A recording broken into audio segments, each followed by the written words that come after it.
দুটো জায়ফল আর 7টা লবঙ্গ দিয়ে আজকে যে রেমেডিটা দেব তাতে তোমাদের সমস্ত আটকে যাওয়া কাজ এবং সমস্ত আটকে যাওয়া টাকা পয়সা, আটকে যাওয়া অপরচুনিটি তোমরা খোলার জন্য চেষ্টা করতে পারো, নতুন করে শুরু করার জন্য চেষ্টা করতে পারো।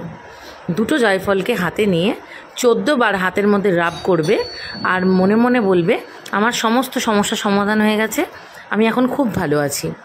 এই 14 বার হাতে রাব করে নেওয়ার পর সেই জায়ফল দুটোকে একদম ডাইরেক্ট সাঁড়াশি দিয়ে ধরে বা অন্য কোনো উপায়ে ইনস্ট্যান্ট পুড়িয়ে দেবে এবং পুড়িয়ে দেওয়ার পর 7খানা লবঙ্গকে কোনো মাটির পাত্রেও পোড়াতে পারো, আমি যেভাবে ডাইরেক্ট গ্যাসে দিয়ে পোড়াচ্ছি এভাবেও পোড়াতে পারো।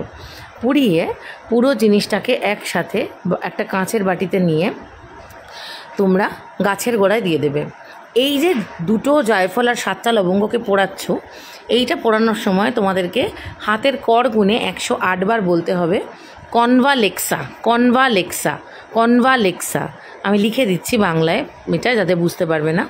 এটা বৃহস্পতিবার বাদ দিয়ে তোমরা টানা 7 দিন করতে পারো, তাহলে দেখবে তোমাদের অনেক অনেক প্রবলেম আস্তে আস্তে কমতে শুরু করেছে। রেমেডিটা কেমন লাগলো জানিও, আর এটা করে সে রিভিউটা দিও কেমন তোমরা ফল পেলে। সবাই ভালো থাকো, হ্যাপি ম্যানিফেস্টিং।